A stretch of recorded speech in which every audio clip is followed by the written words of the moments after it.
नमस्कार दोस्तों, स्वागत है आपका हमारे चैनल इम्मू क्राइम स्टोरीज हिंदी पर। आज हम एक ऐसी कहानी पर नजर डालने वाले हैं जो आपको अंदर तक झकझोर देगी। एक ऐसी कहानी जो देश की राजधानी दिल्ली की घनी आबादी के अंधेरे कोनों से निकल कर आती है। हम बात कर रहे हैं मेहताब मर्डर केस की, जो विश्वासघात, बदले की आग और एक खौफनाक साजिश का ताना बाना है। लेकिन क्या आप जानते हैं कि इस पूरी साजिश का बीज 3 साल पहले बोया गया था? और क्या आप अंदाजा लगा सकते हैं कि इसमें एक खूबसूरत औरत का इस्तेमाल एक हथियार की तरह क्यों किया गया? हमारी कहानी शुरू होती है 3 अगस्त 2014 की शाम को। पश्चिमी दिल्ली का इलाका मादीपुर, जहां 28 साल का नौजवान मेहताब खान अपने परिवार के साथ रहता था। मेहताब प्रॉपर्टी डीलिंग का काम करता था और अपने काम में सफल था। उसका एक नियम था कि रात 9 बजे से 10 बजे के बीच वह चाहे जहां भी हो घर लौट आता था।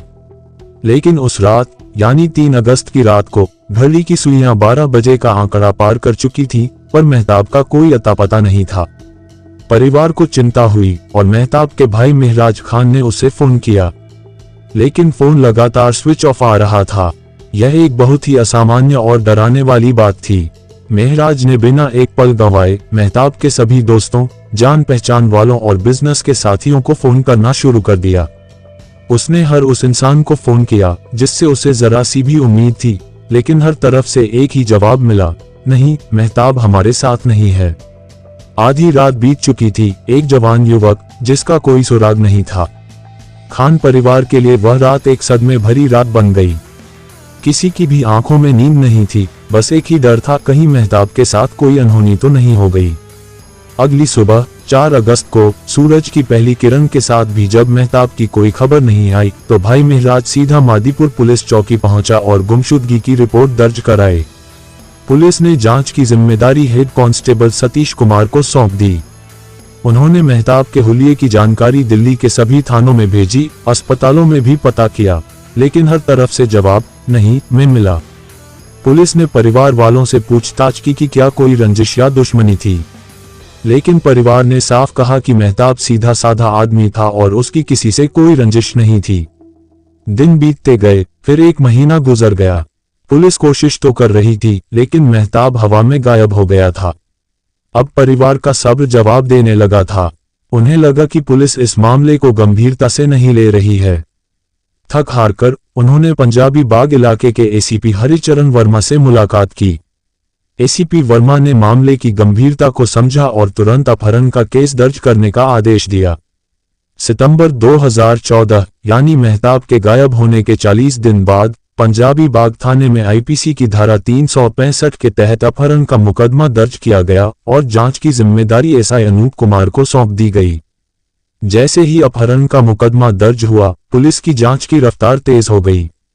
अब यह सिर्फ एक गुमशुदगी का मामला नहीं था, बल्कि एक संभावित अपराध की कहानी थी।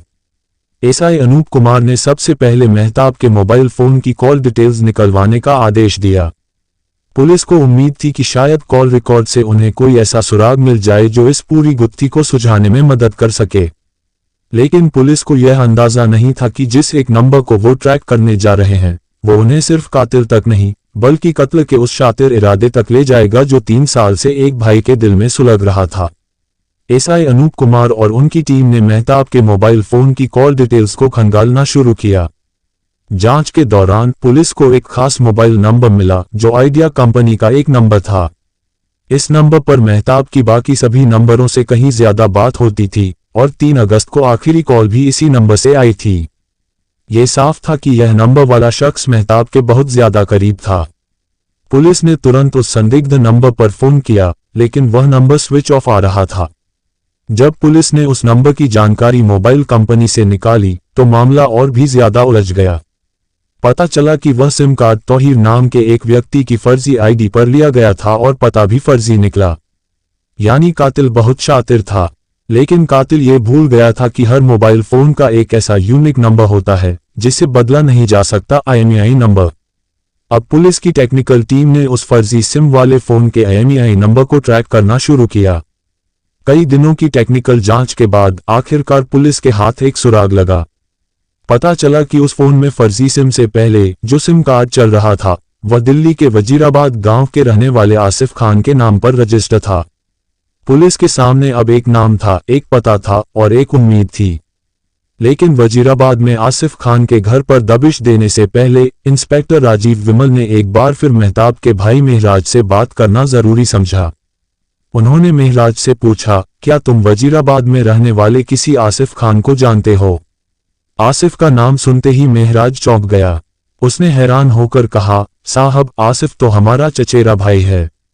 और फिर मेहराज ने पुलिस को 3 साल पुरानी उस दुश्मनी की कहानी सुनाई जिसने कत्ल का मकसद तैयार किया था। मेहराज ने बताया कि 2011 में आसिफ के भतीजे ने मेहताब की चचेरी बहन के साथ भागकर शादी कर ली थी। इस बात पर मेहताब और उसके भाइयों ने मोहल्ले वालों के सामने ही आसिफ की जमकर पिटाई कर दी थी। ये घटना आसिफ के लिए ऐसी बेइज्जती थी जिसे वह कभी नहीं भूल पाया। उसे लगा कि उसकी इज्जत मिट्टी में मिल गई है। उस दिन की जिल्लत उसके दिल में एक तीर की तरह चुभ गई और उसने उसी पल ठान लिया था कि वह इस अपमान का बदला जरूर लेगा। इस घटना के कुछ ही दिनों बाद आसिफ ने मादीपुर का मकान बेच दिया और वजीराबाद गांव में नया घर खरीदकर बस गया। वह दुनिया को दिखाने के लिए मादीपुर से निकल गया था, लेकिन अपने दिल में वह उस बेइज्जती की आग को पिछले 3 सालों से जलाए हुए था। पुलिस को अब साजिश का पहला राज पता चल चुका था। अब पुलिस टीम वजीराबाद की ओर जा रही थी, ये जानने के लिए कि क्या 3 साल पुरानी बेइज्जती का बदला लेने के लिए एक भाई वाकई में अपने दूसरे भाई का कातिल बन चुका था। आसिफ हर दिन बस इसी इंतजार में था कि कब उसे मेहताब से बदला लेने का मौका मिलेगा। वह एक ऐसी साजिश रचना चाहता था जिसमें मेहताब खुद चलकर मौत के कुएं में आए, और इस साजिश को अंजाम देने के लिए उसे एक ऐसे मोहरे की जरूरत थी जो मासूम दिखे लेकिन जिसके इरादे खतरनाक हों। यह मोहरा उसे मिला यमुना नदी के किनारे। एक रात जब आसिफ अपनी कार से घर लौट रहा था तो उसकी नजर वजीराबाद पुल के पास यमुना घाट पर अकेली बैठी एक औरत पर गई। वह औरत बेहद खूबसूरत थी, लेकिन उसके चेहरे पर गहरी उदासी थी। आसिफ को लगा कि वह आत्महत्या करने आई है। आसिफ ने उससे बात की। उस औरत ने अपना नाम परवीन जहां बताया। उसने रोते हुए अपनी कहानी सुनाई कि कैसे पति की मौत के बाद वह अपने 2 छोटे बच्चों के साथ अकेली संघर्ष कर रही है और लाचारी से तंग आकर जान देने आई थी। आसिफ ने उसे दिलासा दिया, उसे अपने घर ले गया, खाना खिलाया और जाते समय उसके हाथ में खर्चे के लिए 1000 रुपये भी रख दिए। परवीन के लिए आसिफ एक फरिश्ता बनकर आया था, लेकिन आसिफ के शैतानी दिमाग में कुछ और ही चल रहा था। उसे परवीन की खूबसूरती और उसकी लाचारी में अपनी साजिश का हथियार नजर आ गया था। आसिफ ने परवीन की मदद करने का नाटक जारी रखा। उसने शास्त्री पार्क इलाके में उसे कमरा किराए पर दिलवा दिया और सारे खर्चे खुद उठाता था। धीरे धीरे दोनों के बीच एक नाजायज रिश्ता शुरू हो गया। परवीन अब आसिफ के एहसानों के बोझ तले दब चुकी थी और उसके लिए कुछ भी करने को तैयार थी। जब आसिफ को यकीन हो गया कि परवीन अब पूरी तरह से उसके काबू में है, तो उसने परवीन को अपनी 3 साल पुरानी बेइज्जती की कहानी सुनाई और बताया कि वह मेहताब से बदला लेना चाहता है। परवीन इस खूनी साजिश का हिस्सा बनने के लिए फौरन तैयार हो गई। अब साजिश का जाल बुना जाने लगा। आसिफ ने फर्जी आईडी पर एक नया सिम कार्ड खरीदा और परवीन को दिया। उसने मेहताब का नंबर परवीन को दिया और कहा, किसी भी तरह अपनी मीठी मीठी बातों से इसे अपने जाल में फंसाओ। इसे तुमसे मोहब्बत हो जानी चाहिए। इस काम के लिए आसिफ ने परवीन को 5000 रुपये भी दिए। अगले ही दिन परवीन ने अपना काम शुरू कर दिया। उसने मेहताब के नंबर पर एक मिस कॉल की। मेहताब ने उस अनजान नंबर पर कॉल बैक कर लिया। फोन पर परवीन की मीठी और सिडक्टिव आवाज सुनकर वह पहली बार में ही उस पर फिदा हो गया। अब दोनों के बीच रोज बातें होने लगीं। परवीन की बातों का जादू मेहताब पर पूरी तरह चल चुका था। कुछ दिनों के बाद परवीन ने खुद ही मिलने की पेशकश की। दोनों ने पंजाबी बाग मेट्रो स्टेशन के गेट नंबर 1 पर मिलने का फैसला किया। तय समय पर मेहताब मेट्रो स्टेशन पहुंचा। तभी उसने देखा कि एक बेहद खूबसूरत औरत सीढ़ियों से उतरकर गेट के पास आकर रुक गई है। ये जानने के लिए कि क्या वही परवीन है, उसने तुरंत उसके नंबर पर फोन किया। जैसे ही उस औरत ने अपने पर्स से फोन निकालकर उठाया, मेहताब का चेहरा खिल गया। परवीन उसकी कल्पना से भी कहीं ज्यादा सुंदर थी। उस पहली मुलाकात में ही मेहताब पूरी तरह से परवीन के जाल में फंस चुका था। जल्दी ही उनका रिश्ता जिस्मानी स्तर तक भी पहुंच गया। मेहताब को अब यकीन हो गया था कि उसे अपनी सच्ची मोहब्बत मिल गई है। उसे इस बात का जरा भी अंदाजा नहीं था कि यह मोहब्बत नहीं बल्कि उसकी मौत का परमिट था, जिस पर एक खूबसूरत कठपुतली ने दस्तखत किए थे। जुलाई 2014 के आखिरी हफ्ते तक जब परवीन को यकीन हो गया कि मेहताब अब पूरी तरह से उसके वश में है, तो उसने ये खबर आसिफ को दे दी। अब आसिफ ने अपनी साजिश को अंतिम रूप देना शुरू कर दिया। उसने इस काम के लिए अपने दो और साथियों जाहिद उर्फ सलमान और शाहरुख को भी शामिल कर लिया। आसिफ ने मेहताब की जिंदगी का आखिरी दिन तय कर दिया था 3 अगस्त 2014। प्लान के मुताबिक परवीन ने 3 अगस्त की सुबह करीब 10 बजे मेहताब को फोन किया और उसे शास्त्री पार्क मेट्रो स्टेशन पर बुलाया। मेहताब ने फौरन हाँ कर दी कि वह दोपहर 1 बजे तक वहां पहुंच जाएगा। ये खबर मिलते ही आसिफ, जाहिद और शाहरुख अपनी कार लेकर शास्त्री पार्क मेट्रो स्टेशन के लिए रवाना हो गए। आसिफ ने कार में पहले से ही एक मोटी रस्सी और जूट की एक बोरी छिपाकर रख ली थी। ठीक 1 बजे मेहताब मेट्रो स्टेशन पहुंचा। परवीन वहां पहले से ही उसका इंतजार कर रही थी। वह उसे बातों में उलझाते हुए पार्किंग में आसिफ की कार की तरफ ले गई। जैसे ही वह कार के पास पहुंचा, इससे पहले कि वह कुछ समझ पाता, कार के अंदर बैठे जाहिद और शाहरुख ने उसे जबरदस्ती कार के अंदर खींच लिया। एक ने उसका मुंह दबा दिया और दूसरे ने उसकी कनपटी पर तमंचा रखकर उसे चुप रहने की धमकी दी। मेहताब की आंखों के सामने अंधेरा छा गया। जिस औरत को वह अपनी मोहब्बत समझ रहा था, उसी ने उसे मौत के सौदागरों के हवाले कर दिया था। आसिफ ने परवीन का फोन अपने पास रख लिया और तेजी से कार मेरठ की तरफ भगा दी। चलती हुई कार अब मेहताब के लिए एक चलता फिरता यातना गृह बन चुकी थी। शाहरुख और जाहिद ने मेहताब को बेरहमी से पीटना शुरू कर दिया। जैसे ही वे मेरठ पार करके एक सुनसान हाईवे पर पहुंचे, आसिफ, जिसके दिल में 3 साल पुरानी बेइज्जती की आग जल रही थी, वह खुद ड्राइविंग सीट से हटकर पीछे आ गया। अब उसने मेहताब को पीटना शुरू किया। वह उसे तब तक मारता रहा जब तक कि मेहताब दर्द से बुरी तरह चिल्लाने नहीं लगा। उसकी चीखें सुनकर आसिफ ने कार में रखी वही मोटी रस्सी उठाई और अपने ही चचेरे भाई के गले में लपेटकर उसे तब तक घोंटता रहा जब तक कि उसकी सांसें हमेशा के लिए थम नहीं गईं। हत्या को अंजाम देने के बाद तीनों ने मिलकर मेहताब की लाश को जूट की उस बोरी में भरा और उसका मुंह रस्सी से कसकर बांध दिया।